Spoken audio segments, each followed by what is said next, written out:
how far along is China, certainly in how far is it on track to meet its climate goals, with schemes like this? And does more need to be done, particularly given that it is still very heavily reliant on things like coal, and there haven't been very many specific targets on how it plans to actually kick that habit? Will that be a hindrance in China's overall targets? Sure, thank you. I think if you look at the targets the Chinese government has made already, and particularly as a commitment to the Paris Agreement, China definitely is on the track in terms of exploring, trying to achieve capping its emissions as soon as possible before 2030. Of course, the longer term targets is to achieve carbon neutrality before 2060. Domestically, currently, China doesn't have a clear cap target yet. That is why we are using the carbon intensity target as the foundation to set up all the mechanisms to deliver the goals. So by 2020, I think at the end of 2020 commitment, China already achieved more than 48% carbon intensity reduction over 2005 level. The current commitment, updated commitment, is achieving 65% by 2030 over 2005 level. So on that perspective, China is on the track. The latest launch of the online operation of the national carbon market is a major step forward, because we all know the cost. There are two things actually. One, polluter pays principle, that's universal. China has been adopting that as well. In the meantime, we're all aware actually the cost issue, particular short-term cost issue.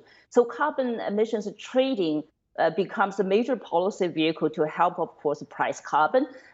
In the meantime, actually trying to discover the carbon prices on the market through trading to make sure the least cost solutions will be deployed as soon as possible. Also, as major incentives for industries and businesses to adopt actions as soon as possible. You asked the question about whether that's adequate. On one side, I think China definitely is on the track and will continue to make the efforts. Currently, it's not absolute cap or absolute reduction target based. It's a sort of intensity benchmark based carbon trading schemes at this moment. But the country definitely is speeding up the efforts towards actually a more clearly sort of set absolute carbon emission target. So that's going to be adopted into the carbon trading scheme, I believe, along the way. In the meantime, to be fair to the country, to China, this is an early product. I still call it early product on the market. That's going to take some time to make sure that the training, the learning actually, with all the pieces of the puzzle in the system will work together, because this is a very complex system, as we all recognize actually through the EU ETS efforts there.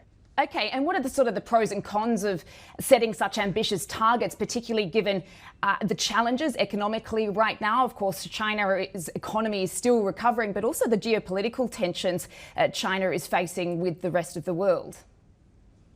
Well, it's not an easy situation at all. Of course, globally, we have the geopolitics playing out, which is unfortunately particular between China, US and China.